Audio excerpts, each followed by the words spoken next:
Hello and welcome to the inaugural episode of Listen Up with me, Ben Banks, and James Black. How you doing? And today for our first episode, delighted to be joined by Tony McLaren. Very happy to be here, guys. Tony, would you be able to just explain a bit about yourself and what it is you do? Yes, well, my name's Tony McLaren. I'm the National Coordinator of Breathing Space, based at NHS 24. And I suppose Breathing Space is Scotland's mental health phone line. Takes around, at this moment in time, just over 9,000 calls a month, and that's quite significant at this time of lockdown. We have seen an increase in calls to the service. And for many people, you know, whether it's in lockdown or prior to lockdown, they're phoning because of the stresses and concerns and the distress they're experiencing in their life. It could be sort of day-to-day moans and groans, for want of a better expression, right up to people experiencing severe and enduring mental health difficulties. A lot of the time, you know, if you were talking about a kind of top 5 reasons why people contact, you know, people contacting about stress and anxiety, about relationships, perhaps even suicide ideation, you know, that feeling that life is just overwhelming and things are just too difficult for people to carry on. So really from really quite mild symptoms right through to the, as I say, the severe and enduring reasons that people might contact. And this service is available throughout the week for anyone who chooses to call. And I suppose I would stress it's confidential. You know, for many people, they phone and they don't really want to speak to their parents or their pals. They don't want to go and speak to someone face to face. So there's a kind of anonymity in speaking over the phone. And I think that's really, really helpful. Lots of people say that to us, that this is really helpful. Alongside a web chat service, which is brand new. We've not really advertised it that much yet, you know, because we're just waiting for the right time to be able to do that. But a lot of younger people in particular will use web chat because they don't really feel that comfortable on the phone. So we're seeing people going for face-to-face services, people using phone services, and now people who maybe want to choose to use a web chat service. So giving people choice, Ben, is really, really important at Breathing Space. I think obviously I'm only like 18, so I know when younger people I know, they're very unlikely to pick up a phone and speak about problems. I don't know whether that's just people my age, but I feel like modern solutions are the best way forward. So things like your web chat, like you're saying, because I know if I was in that position, would I phone? I probably wouldn't, to be honest. Mm-hmm. I think having that ability to just be able to text or communicate like young people do sort of really helps, I think, for some people. Yeah, I think it's about giving people choice. I think that we can't assume that everyone goes and sees a counsellor and speaks to a counsellor. First of all, everybody doesn't need counselling, but I do think that everybody needs to be able to speak to someone. You know, that expression we've heard, excuse me, it's okay not to be okay. We saw that recently, you know, at one of our football grounds, and fans putting up a huge big banner, it's okay not to be okay. And that was sending out a message, not just for the fans of that particular team, but throughout the whole of the footballing world, that, yeah, guys, you know, people might well think, oh, you're footballers or you're football fans and you're tough and you're hard, and men don't really need to talk about their problems. Completely incorrect. That men do need to speak, and men will speak about their problems if they're given the opportunities to do so. It was only last week that we were able to launch a new e-learning module with the SFA, and that's going to be rolled out to every single footballer in Scotland and every single coach in Scotland. So looking at mental health, what mental health means to all of us here in Scotland today. And I think the SFA promoting that has given a very clear message to coaches to be able to look after the physical well-being of the footballers, also to care for their mental well-being. Having bodies like the SFA get behind such initiatives, do you find that something that's helping kind of get people opening up about their mental health, either themselves or maybe people around about them? Just kind of you're seeing these influential figures and footballers who, in particular for young people, they'll kind of idolise these people. Yeah. Yeah, I think, James, you're dead right. Whether it be the football population, if we've got, managers of, say, Celtic or Rangers coming out and giving key messages like that, that's really, really helpful to many of the young men and young women that are following their favourite football team and looking at their stars in the football park. We've even seen teams like, Glasgow City Football Club is a great example. A fantastically successful ladies football team. European championships. They win the league. I think it's 13 times in a row or something like that. Fantastic young ladies, and they have been connectors and champions for Breathing Space. So they've got Breathing Space in the front of their jerseys, really promoting positive mental health messages, not just to themselves as a team, but to all the fans that are coming along there to watch them week after week. So that almost societally, we're giving people permission to talk about mental health. I mean, James and Ben, we would have been having this conversation maybe a couple of years ago. It's something that societally we're starting to say, hey, listen, it's okay not to be okay. I can talk about my mental health as being good or not so good, and how that actually impacts on all our relationships. So for girlfriends or boyfriends, for children, that we're being good role models, as it were, for looking after our mental health. In the same way as we talk about going to the gym and building up our muscles, etc., etc. How do we build up, as it were, our mental health muscles, if we want to put it that way, so that we're resilient enough. So you as young guys, and for any listeners to this, that there are going to be difficulties ahead, right? So how resilient are we to deal with those arrows that come our way, whether it be in relationship or with managing stress or anxiety, etc. And as you say, James, maybe having some so-called heroes out there that are talking about their mental health is really positive for us.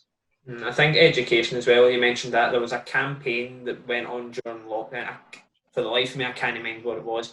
But it was basically, I don't know if you're perhaps aware of it, it was basically like a 20-25-minute course perhaps for like young people. And they would sort of go on, they would get played out a few scenarios on how to talk to people, and then a certificate at the end of it. I think that are really, really helpful, because then at the end of that campaign, you had the stuff of you can share it on social media, and that, I think campaigns like that are really, really vital. Yes, I think so. I think even with the colleges and universities, places of learning that are even placing breathing space benches in their campus. So at Strathclyde Uni, we placed a breathing space bench on their campus. And once again, it was a physical sign of the university supporting mental health and well-being. Dumfries College, Dumfries and Galloway College, once again, a breathing space bench. Dundee and Angus College, breathing space bench right in the middle of the campus, giving young people that indication that, what's that about? Oh, breathing space, what did they do? And it's almost like giving people permission to say, how is your mental health? It's interesting you mention it being in schools, Ben, because obviously I'm a little bit older than you are. What age is it? 55 now? Something like that, 33. But yeah, the mental health wasn't something at all that was mentioned at school for kind of people my age. It was just we'd only really kind of started speaking about drugs at that point. So mental health was still 5-10 years down the line. Yes. Without wanting to sort of like comment on my own school, I think it has sort of, I know in sort of North Lanarkshire where obviously it's a big problem in like young people around my age. So I think in the schools, I know North Lanarkshire, they have been sort of really pushing it hard, and I know Breathing Space have worked with all the sort of football clubs, and that is sort of pushing as well. So I think it is, I can only speak from 2001 onwards, but at least in my time at high school, there's always been promotion of it. Yes. I think I'm in a privileged position, going around the country and getting into lots of different schools and seeing different emphasis that's put on mental health and well-being for different areas of the country. And for some schools, they really make it a priority. And for others, maybe it's part of a curriculum, but not the be-all and end-all. And a lot of it can be to do with what particular teacher or teachers are making it important. They become the champions and connectors for mental health and well-being. I don't want to mention schools, but different schools will put on different events to reflect the mental health calendar. So during Mental Health Awareness Week, or Depression Awareness Week, or Suicide Prevention Week, particular schools are contacting us to help, provide activities, provide materials, to put up banners in the school atrium and things like this, so that young people are kind of breathing in positive mental health messages. Well, I've got a few things on the list anyway. One of the things I want to speak about is lockdown and how that's affected. Obviously, it's been a tough time for everybody. So, how your job? I'm assuming it's a bit more difficult these days. It's probably a bit more busy. Yeah. Well, lockdown in many ways, guys, has created this kind of safe bubble for people. And I think I was reading there last week about kind of almost like coming out of lockdown anxiety, so that there's a bit for if we're talking about young people, and I'm definitely not a young person, but my kind of guess is that coming out of lockdown is coming into a wee bit of uncertainty. I was reading about young people going to college and university, what happens there? Are we going to be doing Zoom lectures or Microsoft Teams lectures, or, how do I connect again? How do I get a sense of belonging? Even the likes of, if I've been part of a football team or a rugby team, is that going to meet and we're going to start training again? My career choice, is that changing because of this? So a lot of uncertainty, certainly as well around finances, around for young people not being able to get maybe the casual work that they would have got, prior to lockdown, working in pubs, working in shops where the jobs are just not available. And that's creating a financial uncertainty for a lot of young people.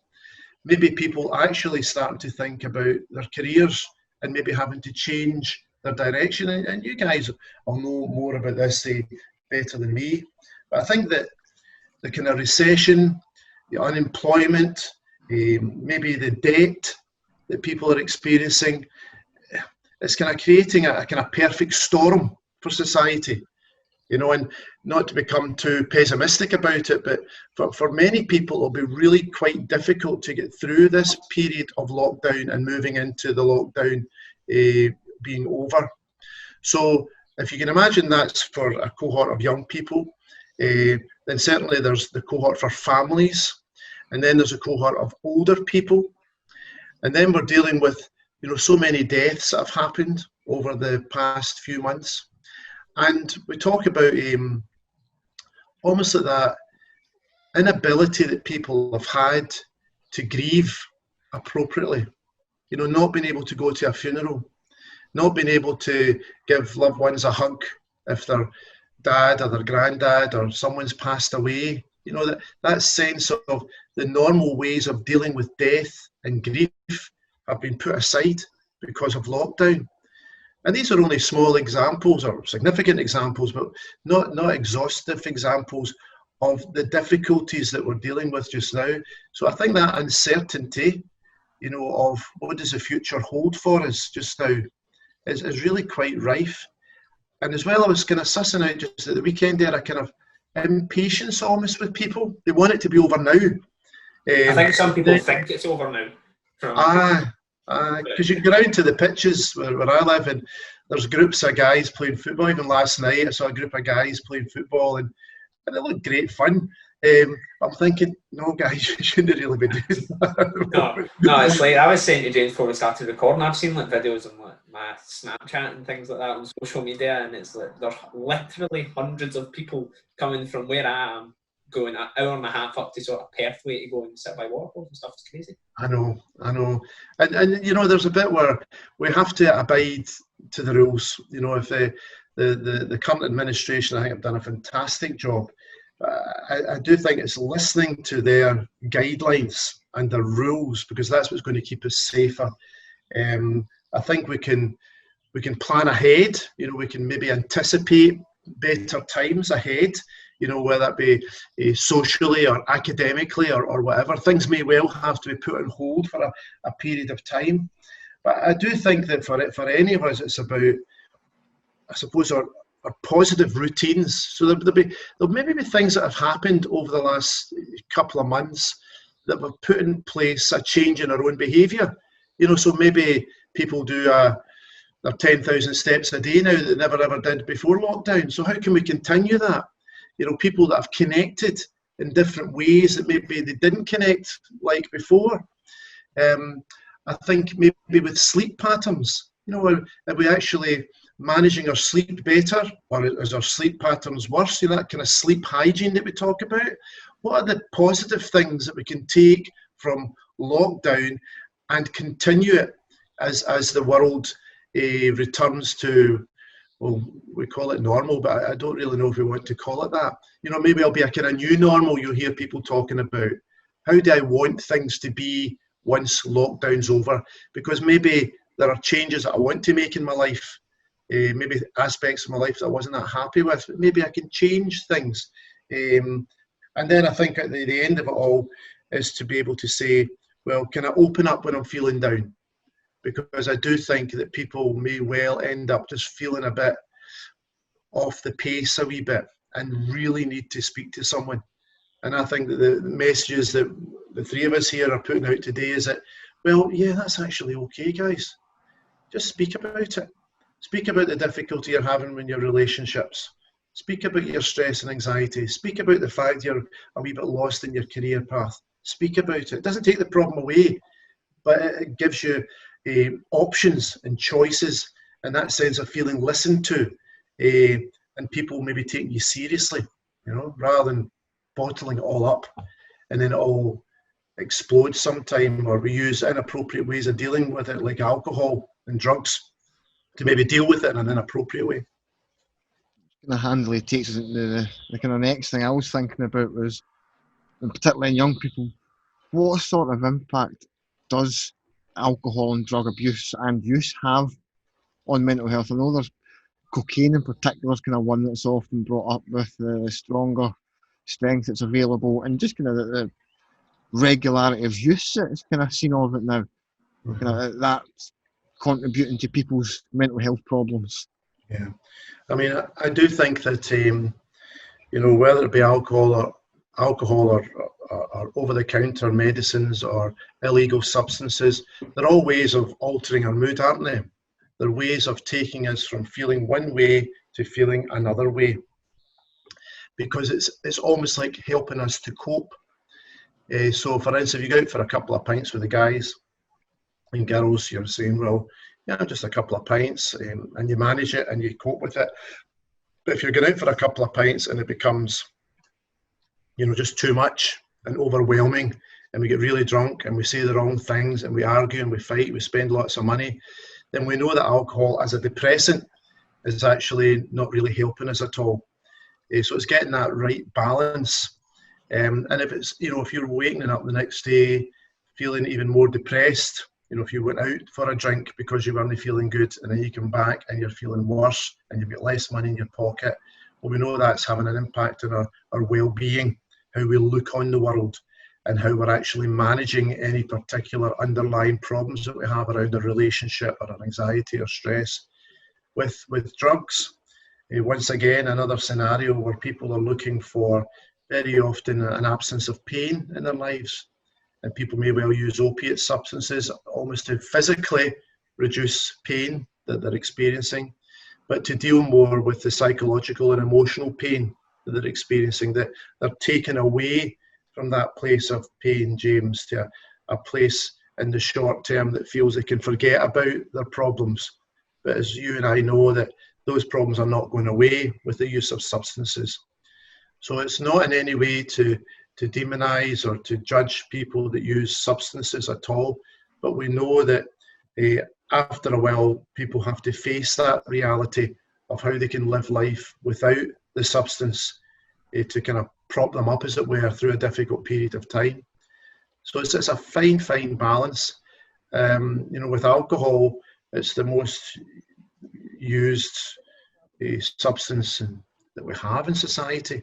You know, we've made it legal. You know, it's something that's used time and time again by every section of society. It's getting that balance, you know, and maybe during lockdown, people may have used alcohol just that wee bit more. because the routine is gone from people's lives. So people, I would say, don't have that kind of Friday night feeling again. You know, it's like Monday, Tuesday, Wednesday, Thursday, Friday night feeling. That's right. You know, they're sitting with a couple of beers on a Monday night thinking, why would I ever do this? This is a school night. Why am I drinking beer on a school night? You know, that kind of scenario. And I'm laughing, but it's something that Scotland, we have that kind of relationship with alcohol, which at times is really healthy, and we use it all the time, and we use it when someone's born. We use it throughout all the years and all the different events, all the happy times, birthdays, right up to funerals. We use alcohol. It's all in our lives. It's so ingrained in this culture. Like I've never known anything else. Like as you say, anything and everything. If you've got an excuse to have a drink with anything, a lot of people will take it, and a lot of people are responsible with it. But for some, it can be used as a negative substance. Yeah, I think I'm sure for the most part, you know, people are responsible with alcohol, and it does add a viviality to an occasion.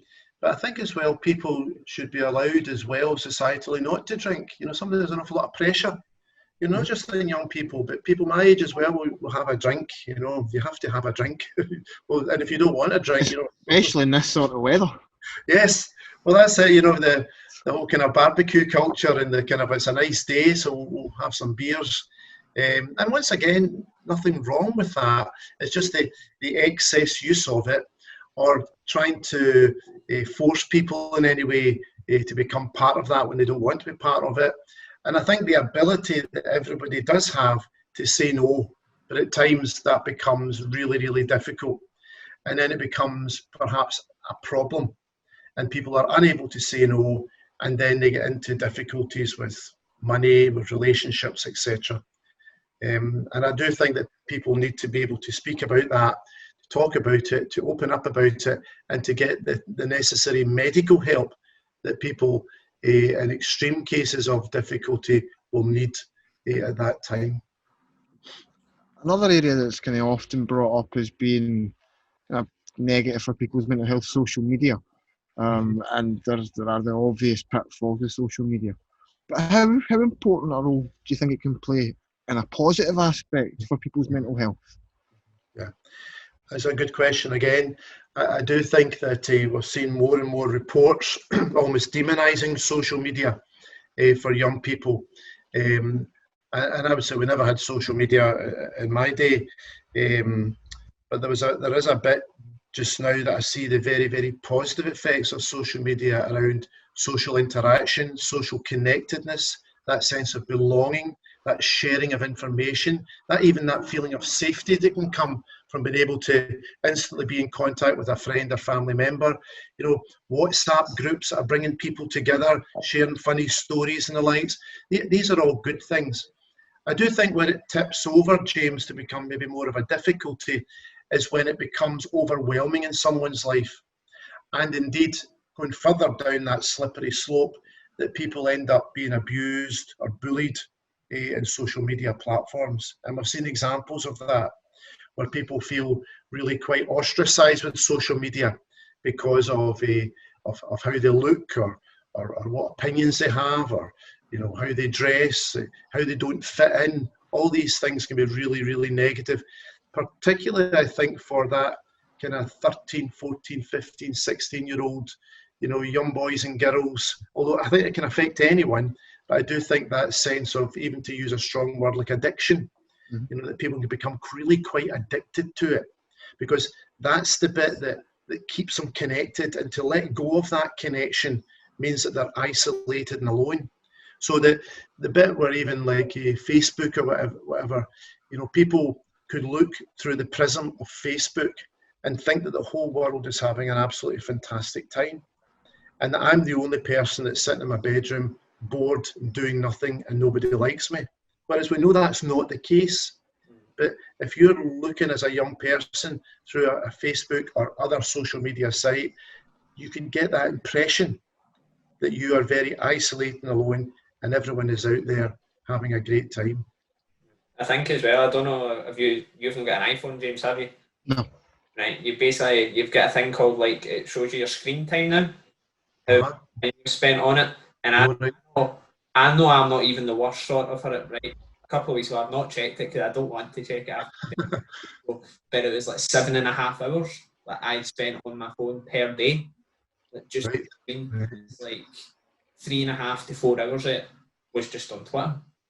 I think young people like you can just you go down a Twitter hole almost. You go on topic and you just keep going and going and going, and eventually you're going to stumble across something that you're not going to like, or it's going to make you a bit upset in some cases.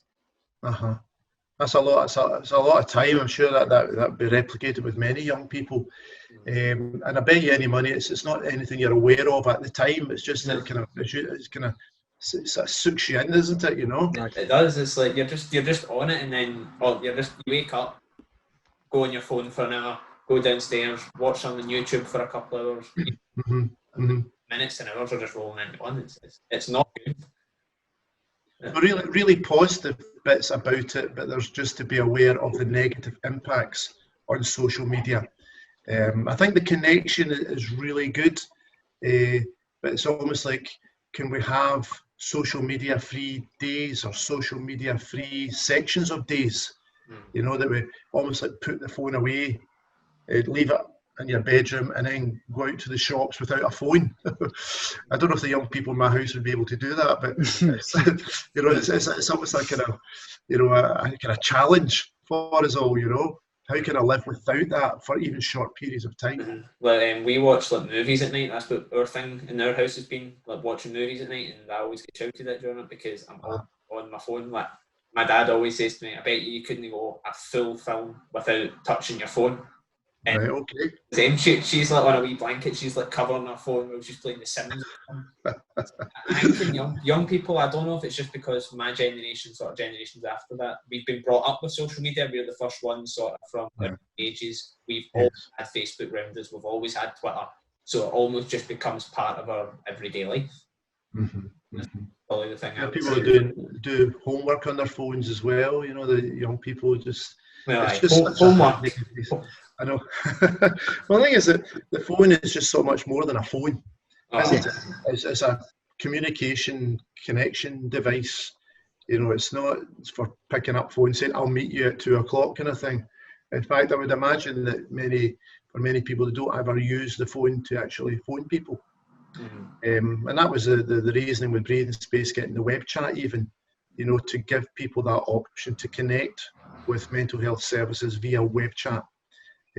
Because young people from our research intimated to us that they would use web chat more than the phone, and we found out through our investigations worldwide that people will use web chat for services 3 times as much as a phone line service. So if you're getting, say, 8,000 phone calls a month in a service, it maybe will be 24,000 web chats. Now we have to develop services so that they'll be able to manage that capacity. So we're not up to be able to managing that capacity yet. So that's a bit of homework for us to do in the background. So it's keeping up with the technology, but being fully aware of the implications that technology could have in a service such as Breathing Space or other services. I think 24,000 there, that sounds like is it only UK or is it open to worldwide? Because if it is just sort of UK and particularly Scotland, that sounds like a lot of people per week. Yes, yeah. I think that people, I mean, we're a Scotland-wide service, so you get 5-6 million people in Scotland. I just think we're seeing just very, very slowly an increase in people using external services, that maybe the way that society is developing, that people are maybe choosing not to speak to loved ones about their mental health problems, and they're looking for that anonymity, that way of reaching out to a service that no one knows me, and I can get that support without anybody knowing about it that I've even engaged. So we're working a lot with workplaces, working a lot with schools and colleges, the universities. All sorts of different sections of society are being given this option of using a service such as Breathing Space. Years ago, if you right away back to, my time, growing up in the 60s, then it just never been spoken about, particularly for a man. Any of the three of us to talk about our mental health would have been kind of frowned upon in some way, And yet that's not to say that the men in the 60s and the 70s and the 80s didn't have mental health concerns. It's just that society wouldn't allow them to almost admit that they were struggling with their mental health, because that would have been seen with, viewed with suspicion, or viewed with great, discrimination and stigma. That, oh, you better stay out the road with Tony, he's got mental health problems, And even today, through organisations such as See Me, which is a fantastic organisation, that's kind of getting people to grapple with this idea that, we do not stigmatise people with a mental health difficulty. And people who are diagnosed with schizophrenia or bipolar affective disorder, severe depression, why would we stigmatise that group of people who are experiencing an emotional and mental health concern?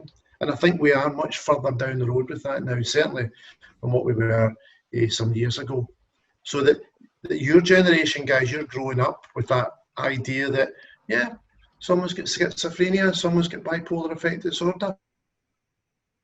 They're looking after themselves, they've got their medication, they're doing what they need to do to turn things around and get the support they need. That's all good. That's what makes our society a safer and better place to belong. That's a better place to bring up young people, young children, a place where we accept that people have difficulties emotionally and we welcome them into our society, rather than in the past, shutting them away and people don't talk about it, and then people maybe end up in a worse situation.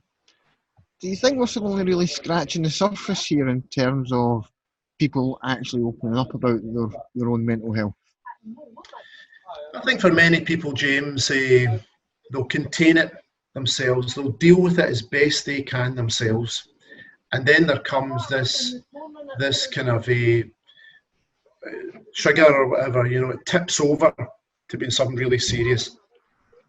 I think that we're all at different times in our lives struggling a wee bit with our capacity to look after our mental well-being. I certainly wouldn't want to advocate that, that every single person in Scotland ends up in counselling, because that's not the case. I do want to stress the idea of the importance of resilience, and of us all building up a capacity to be able to deal with a situation should it arise, rather than, oh my God, this has happened, I'll better go and see a counsellor. Well, no, you maybe don't have to do that. So if you've got a couple of close friends you can speak to, you're a lucky man. If you've got family you can confide in, that's fantastic. If you're comfortable in maybe contacting Breathing Space with web chat, it's just another choice you have. So that society is acknowledging the fact that, yes, everyone suffers emotionally, but that we don't all need to go and see the doctor all the time. If indeed it becomes so difficult with anxiety that we maybe need to speak to a doctor, that's fine. And then the doctor can either offer medication, that's an option, or indeed offer talking therapies, which once again is an option. So the idea of us all rushing to the doctor and getting medication is maybe not the right idea, but it's an option.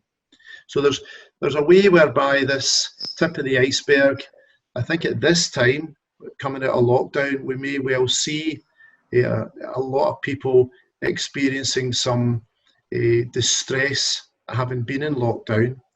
And as I said earlier on, that distress of loved ones having died and not being able to mourn their sad loss.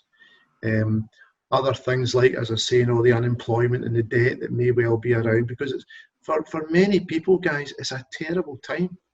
It's a terrible time. And I'm just hoping that the people will be able to access the support, practical support and emotional support that they need. I mean, you've seen all these volunteer groups that have, with food banks and things. It's sad to see, but isn't it fantastic that people rally together come together and they're able to support people financially and with practical donations of food, you know, because they've been really struggling, or they've been shielding, or they've not got any family to buy them groceries and things like this. So all sorts of positive things have come out of it.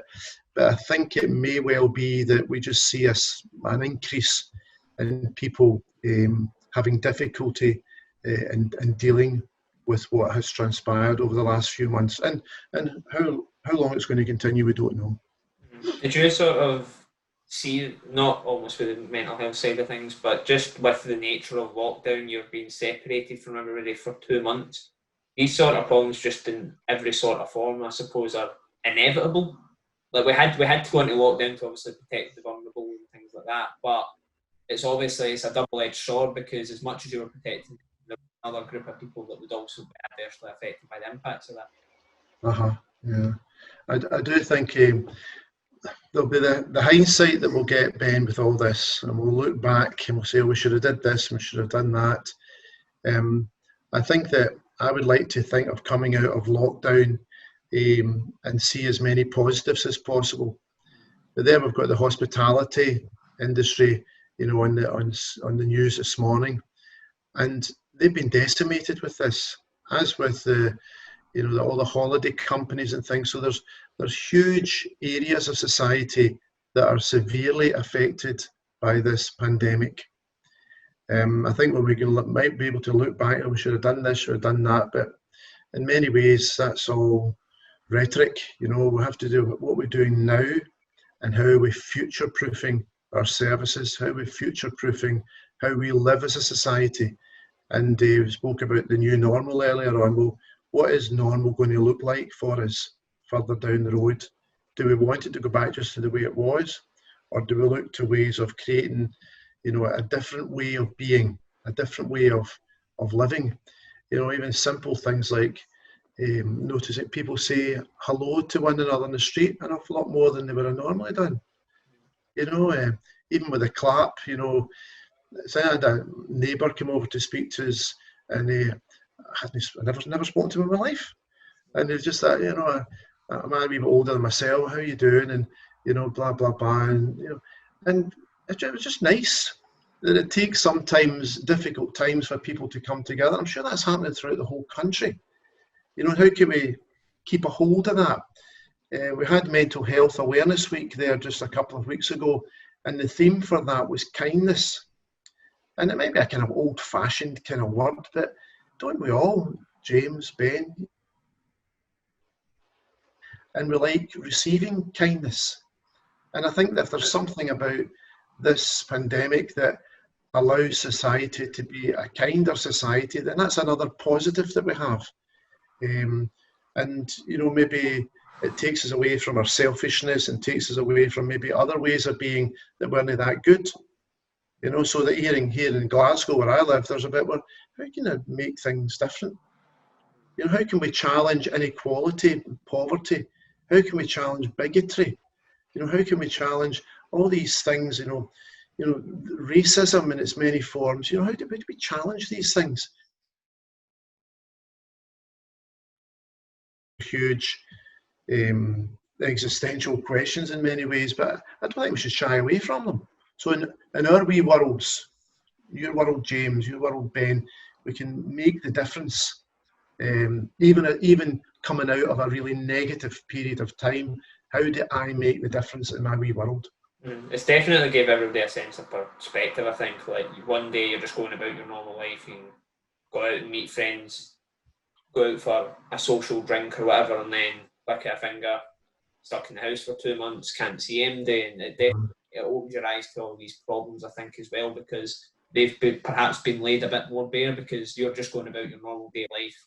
Not saying everybody's self-centred, but you need to obviously look after yourself. And I think now that we've all been put aside almost into cold storage for a couple of months, these problems, like you say, like racism, homophobia, there's been a bit more attention on them and how we can deal with that. Like, I know, like, there's I think as we record this, there's like a Black Lives Matter protest in Glasgow on Sunday as we record. Yeah. So issues like that now are definitely, I think, at the forefront of the public's mind. Yeah. I think that's all any of those, none of these are small things you mentioned, but any of them, if they're coming together, that's how society changes. You know, it's a kind of, it's not any one thing, it's a variety of different things that come together to make things different, so that when we look back, you say, okay, remember we used to do it that way. Why did we ever do that? You know, so that out of adversity comes real positivity, just a different way of looking at things. One thing, I know we've obviously touched on it a bit, but just in terms of young people as well, I spoke about it a bit, as I said, but definitely in terms of like the rates of mental health, at least the statistics I've seen, and particularly in Lanarkshire in the past few years, it seems to have been a really big problem, again, particularly in men. Why is it? Because in Lanarkshire, it seems like, I know for schools and stuff, there was a couple of like suicides and things like that in schools, and these people were only like 15, 16. Is there a reason for that, like in terms of areas having another, or is it just? I know that when we look to the demographics of suicide throughout Scotland, then we can see particular parts of Scotland are more affected by rates of suicide. Breathing Space, when it was set up in 2004, was set up because of the suicide rates we had in Scotland were men, and that statistic actually remains, that 75% of all people who complete suicide are men. And there is something about, men don't talk about their feelings, men don't talk about their emotions, and that's probably what we're challenging as best we can these days. So I think we've made strides to, a wee bit like the football teams that put up the banners, it's okay not to be okay. I think that's really good. You're mentioning Motherwell, or sort of Lanarkshire. Motherwell Football Club are really, really positive in putting out key mental health messages, with Breathing Space and with Choose Life, the suicide prevention strategy.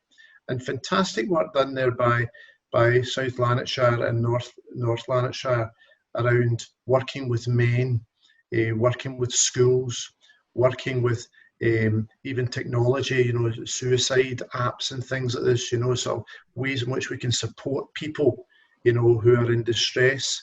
So men still remains an area of concern, and not just in Scotland, but throughout the world. I suppose for men that maybe get to a place of being unable to hold their distress anymore, and it just kind of bursts in some way, or maybe populated with issues of hopelessness, that this is just so bad. There's just no way out. And many different high-profile sportsmen in Scotland have chosen to complete suicide, and that's always an absolute tragedy. But in order to appreciate that, we have to sort of watch our language, because in no way can we understand why someone has done that, because it's in their world, that's what's happened. Things have just been overwhelming, and they've chosen to do that. So we leave judgment to the side, because very often people say, well, I've got a lovely family and a good job, and with a nice car, or we're getting married next year or whatever. In many ways, that's all irrelevant. For that person at that time, that seemed like the only way to get out of the painful situation they were in. And that's always a tragedy. So if we can have as much support available to people, that's always a good thing. And suicide, it touches every single community. So that I'm sure, James, Ben, you can give examples of a guy you knew at school, or a guy at work, or a relative, that chose to complete suicide. And even for myself, I can give you different examples. And also, I think, goodness sake, how did that happen? Why did they not speak to someone? Or what happened? And that's where it's awful difficult for families, because they want to understand why this has happened. And understanding is not the right word. It's just, we'll never really fully understand what was going on for that young man or young woman. that they chose to take their own life. But it's very much part of our society. I mean, you know, the numbers we have are difficult for us as a society to appreciate. The numbers come out usually every August thereabouts. You know, so we'll get this August, we'll get the numbers for 2019. And I'm always hoping that they go down, obviously, but at times they do go up. And people say, wonder why we had more suicides this year or whatever. For a long period of time, they decreased, and they decreased by 19% over a 10-year period there, which was fantastic. But we need to see that decrease, and even because it's still, you know, if it hovers around a kind of 700 people a year completing suicide, that's 700 people too many that have chosen to take their own life. So yeah, in Lanarkshire, yes, and we can look to other parts of Scotland where it's seen as a particular difficulty, and many people in these different health boards are working tirelessly to put all sorts of different services and options for people should they be in such a place of distress that the only option is to take their own life. One thing that can often be a problem, I know, certainly from my own experience, like when I've had problems with depression and anxiety in the past, and kind of, I know there's a lot for people to open up to other people.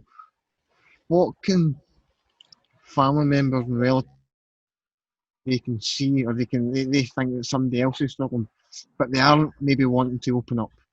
Yeah.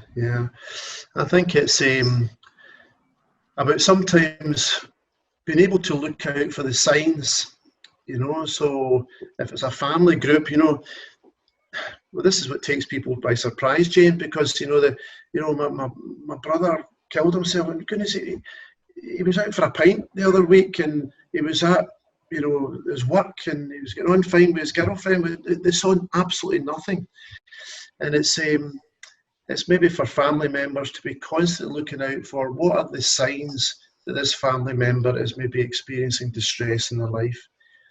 And I do think as well, and this is a difficult bit, James, is being comfortable enough to actually ask someone the question. You know, so if indeed you felt in some way, you know, listening to your gut, as it were, I think there's something not quite right with Tony, I'm just going to ask him, and finding the appropriate time to say, listen, I hope you don't mind me saying this, say, Tony, but I've just been a wee bit concerned about you these days. No, you know, and I'm fine, you know, because that's what most guys say, isn't it? And then they say, well, listen, you know, I think so bad just now that, you know, you would choose to take your own life. You know, now you might think, for goodness, that's a wee bit much to say to someone, but there's only two answers to that. One answer is, oh no, don't be silly, I'm certainly not that bad, you know, I'm feeling a bit down just now, I lost my job the other week or whatever, I'm feeling a bit down. Or indeed they might say, James, well actually, things have been that bad, and I did think about that the other week. Now, as soon as you get that reply, this almost gives you permission then to say to the person, right, how can we help? You know, what are the things we can put in place? You know, why don't we meet for a coffee? You know, why don't we go a walk up the hills? Why don't, you know, and I think as soon as someone is able to use that language, it opens up a whole door of support that you know, that I'm not going to be put off by you saying that. I'm going to feel that I can give you the support that you need at this particular time. I think it's sometimes that feeling of shame that could come over people. It's too shameful to admit this to my best friend even, that things are so bad that I could kill myself. So I do think it's us being comfortable with the language that we use rather than ignoring it, because to ignore it is maybe more risky, you know. Yeah, I think I think as well, see when, like, if you get told by somebody, oh, I'm really struggling now, I think for the person that's been told that as well, it can sometimes, not in all cases, but it can sometimes feel like a really heavy burden, that you almost feel, I've got, oh my God, he's told me how he's feeling, and now it's on me to do something, and almost feel a bit responsible if anything did happen. I think that's a really tough challenge as well, to be that person. Uh-huh. I think you're right, Ben. You know, experiences I've had over the years, you know, highlight that for me. You know, that it is what could be a burden if you know that. You have to watch your boundaries. You might say to us, if somebody was to tell you that, I've been really, you know, you might be going to bed at night saying, I wonder how Tony is, you know. And then you're saying to people, you have to watch what you say. Oh, I'm here any time for you. Well, actually, you're not here any time for them. You know, you have to go to sleep. You've got other things you need to do. So it's about your own boundaries and you being able to say to someone that you're concerned about what you can and cannot do, that you can't be here all the time. And also, you know, to watch the language you use with them, so you're not saying, oh, I understand how that must be for you. Well, you actually don't, and that's not a bad thing. Maybe just want to feed back what you hear the person saying. So basically, it's about good listening skills. How can I evidence good listening skills to this friend of mine or this family member of mine? I'm just going to, non-judgmentally, just listen to how it is for this person at this time. And you might think, well, that's an awful lot, but that could mean an awful lot to someone who's really feeling really quite isolated and alone and in pain about something that they don't want to talk about. It could be about a whole variety of things. So the funerals I've been to for people who have completed suicide, and people still don't know why. There's been no note left. You know, people don't know why. And they're left with this sense of loss, which is compounded with the not knowing why. You know, that their son or their daughter chose to take their own life. Absolutely devastating, guys. Devastating. I think for family members as well, I think support for them is really crucial, because as much as obviously they've lost someone and that's horrible, they're still having to live with that every day and never leave them. So I think, from personal experience as well, I think people, like you say, they just keep going, well, what if I did this and did this and did that? I think them to then seek support from that is every bit as crucial. You're dead right. There's groups around the country, you know, the SOBS group, you know, Survivors of Bereavement Through Suicide, you know, different groups that are there to bring family members together, you know, to offer that peer support, as it were. Because, you know yourself, you know, just talking to someone else about a situation that they may be experiencing in a different way could be supportive. Because there must come a point where, even in streets, if you knew of someone that, a family member that killed himself, you know, after a while people could almost ignore you in some way. They maybe don't want to talk to you about it. They might avoid you going to the shops and things like this, you know, after a period of time, because they do not know what to say. It's not their fault, they just don't know what to say, you know, because it's an uncomfortable conversation that they would need to have, and they just do not have the words to give you consolation. I remember my son asking, there's been a bereavement through suicide, and he said, what do I say, Dad? I says, just don't say anything, son. Just say, I'm really sorry for your loss, and I'm just here. Your presence in many ways speaks volumes at a funeral, because I find if you get mixed up with your words, or you may say the wrong thing, or you just get all tongue-tied or whatever, you know. So it's a very, very delicate area, but something that must be a real challenge for people experiencing that loss. I think it's just there is nothing you can say to somebody like that, is there? I mean, No. What can you say that is going to be any way, shape, or form constructive and helpful? I know. It's just really, really difficult. I know. Very, very difficult. But it's still obviously, guys, an issue in society in Scotland, as it is throughout the world. But I think that there are so many different groups and people in the Scottish Government. You know, the Scottish Government produced its new suicide prevention action plan, you know, Every Life Matters. And that you know, it may well be a government document, but it's the governments that are saying, right, this really matters to us, you know, and even the way they've entitled their dot, every life matters. And what can we be putting in place that gives some sort of robust strategy for dealing with this, whether you be in a remote and rural area of Scotland or in a big city like Edinburgh or Glasgow. You know, this is what we're trying to do. So it's all sorts of action plans surrounding that.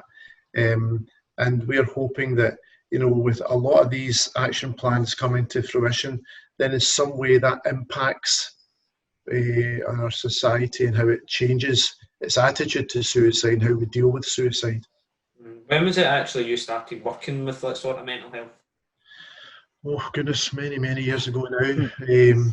I don't want to say, well, I'll be recording what age I am, but I'm 60. Oh, did I say that there, right? Oh, did you? Oh, I think it might have slipped out. I'm assuming it's probably before I was born then. Yes, before you were born. So yes, before you were born, and working certainly in addictions. I worked in Edinburgh for quite some time in an addictions project, and I worked in Salton and Glenorchy prisons, working with the young men. They are experiencing real difficulties with even sort of physical health problems like hepatitis C and the likes. The whole injecting culture at that particular time was really worrying. Working, you know, with a lot of bereavement as well for the families that were losing their sons and daughters to the drug epidemic that was around at that time. And then working in general counselling services. So you're working very often with vulnerable people who at a given time are just experiencing real distress in their lives. And then over the last 15 years, been working in breathing space at NHS 24. So you can see I don't get invited out much. I kind of similar career path to my mum's actually. She's kind of all been done similar through hers. Great. I know it's I know, and it's almost, I'm sure your mum, it's almost like different sections, you know. So if you go back to the 80s, you know, the 90s, you know, the noughties, different emphasis, different strategies that have been backing up the kind of action plans that were around at different times. I mean, in many ways, James, we've still got the same societal issues. Mm-hmm. You know, a lot of it, foundation stone is poverty and inequality, you know, and the way people deal with their distress, you know, through addiction. And although that sounds a bit kind of pessimistic, as if the world just never ever changes, I'd like to think that your mum and myself, we just make very small changes. You know, services such as breathing space are not the be all and end all, just a wee small offering to the people of Scotland. But alongside all the other positive things that are happening, you know, you're mentioning Lanarkshire there, lots of fantastic work, you know, whether it be the SFA with their e-learning, whether it be Scottish Rugby and a lot of the work they're doing with rugby players just now, with mental health and wellbeing initiatives. These are all really positive things that are happening. And it's if they all come together, that's when we get societal change. So that we look back and it's different. Yeah, I think we've obviously still got a way to go on a number of issues, but with everything, small steps are being taken. I mean, the old saying, Rome wasn't built in a day and all that. It's just making small steps forward to eventually get to one bigger goal, whether that couple years, 10 years, eventually getting somewhere to write a future hope. Well, for your children and your children's children, you know. Don't say those words. I don't really want to think about that type of thing. But you know, you know, with just the whole of society, we're just hoping that it's almost like a baton we're handing over to the next group.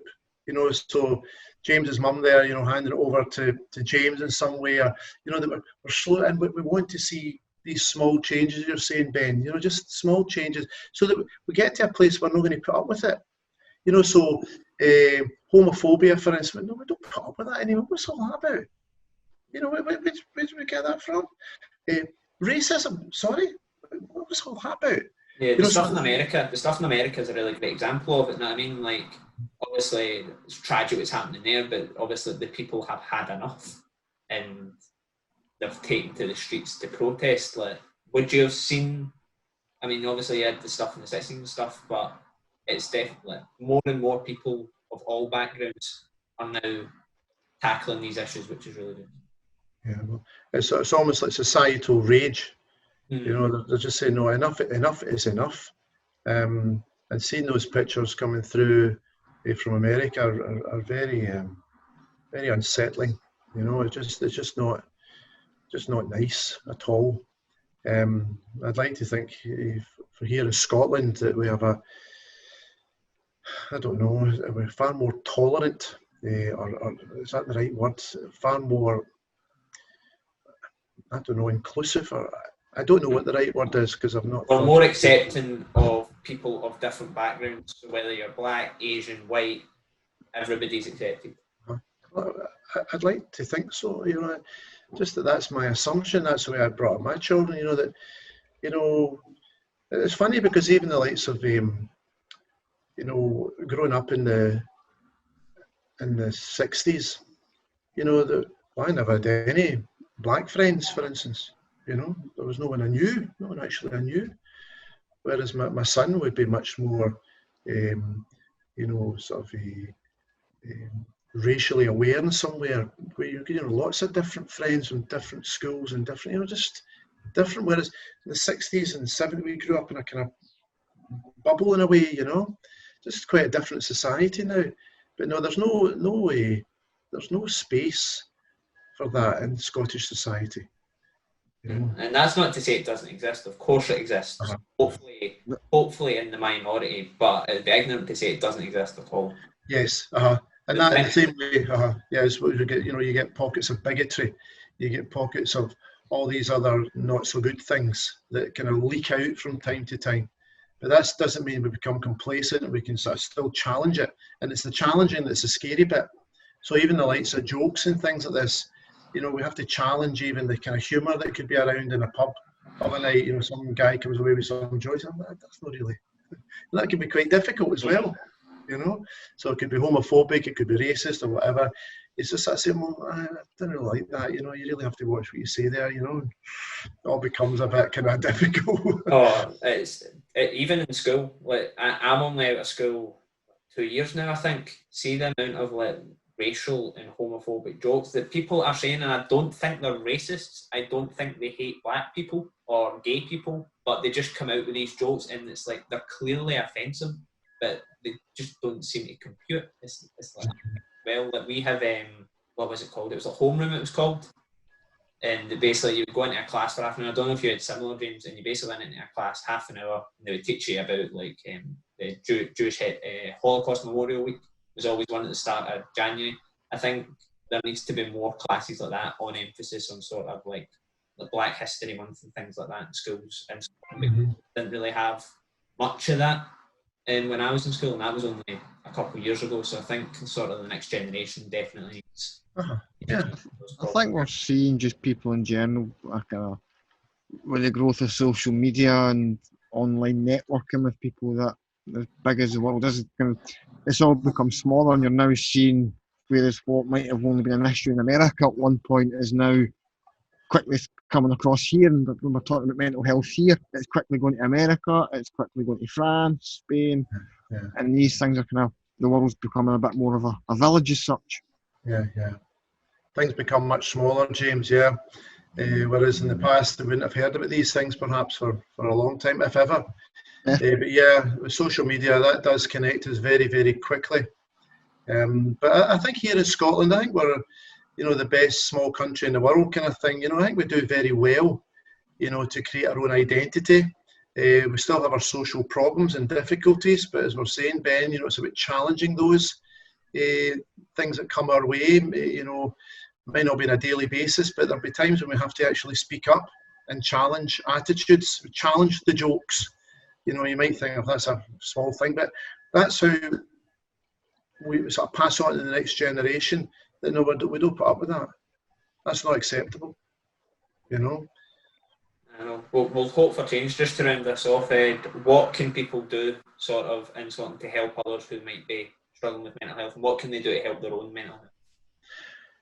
To help their own, well, for people to help their own mental health, I think we have to be very much aware of what are the things that make us feel good about ourselves. So I think a lot of self-care, you know, so even from a point of view of the physicality, you know, drinking fluids, you know, the likes of keeping our water intake up, keeping our sleep hygiene in place, you know, keeping connected, staying connected with family and friends, knowing when we need our own space and our own time, you know, keeping in touch with nature, you know, just going nice walks, whatever. Keeping physically fit, so it may well be that doing a mile run or a 5k run or a 10k run or whatever, you know, whatever it is your fits for you, you know, to be able to do that, to keep, so that the physicality and the mentality go hand in hand. We talk about parity of esteem, you know, that ability we have to keep our mental health and our physical health, you know, as healthy as possible, rather than just putting an emphasis on one or the other. I think when it comes to helping other people, I think we always have to have this ability to offer to people a listening ear, you know, that you're available to listen to them, and that even if they're telling us something that we find is really quite difficult, that we're good at signposting, you know, even just having that bit of knowledge that says, listen, why don't you give Breathing Space a phone? They're open tonight, 0800 83 85 87, give them a wee phone, or it may well be a local service that you can point someone to, but that it's not to ignore it or to walk away from it, it's to be a good connector and a good friend by signposting appropriately. So the things we do for ourselves and the things we do for other people, all under that umbrella, I'm sure, of listening to your own needs and listening to the needs of others. James, anything you want to add? Just one thing would be, I mean, obviously we've got the phone number in there. Where else can people find Breathing Space? From a point of view of, I mean, there's a phone number, then you've got your the website. The website will give you the knowledge around the web chat. The Breathing Space service is available, you know, the Monday to Thursday from 6 in the evening till 2 in the morning, and then it's open from the Friday night at 6 o'clock right through to the Monday morning at 6 o'clock. So it's open quite a lot of the time, and I do think that people will stumble across it as well on all sorts of different websites, you know. So the clearyourhead.scot was a new Scottish Government website just launched there a couple of weeks ago. And Breathing Space details are in there, as well as all sorts of other avenues on the radio and on the television and the likes. So it's, once again, just another small service for any of your listeners that can access this service alongside maybe other supports they're receiving at any given time. Well, thanks very much for joining us. I think it's a really important conversation to be having within our society, just with everything that's going on just now, and sort of it's probably, we've all been touched by sort of mental health problems, whether it's ourselves or we know people, and recently as well. It's an issue that we all need to tackle together, and eventually we hopefully get towards a brighter future. But really appreciate your insight, Tony. Hopefully see you back on here one day, maybe. Well, thank you very much. Great work you're doing, guys, and take care of yourselves, okay? Well, Thank you very much, much appreciated. Thank you.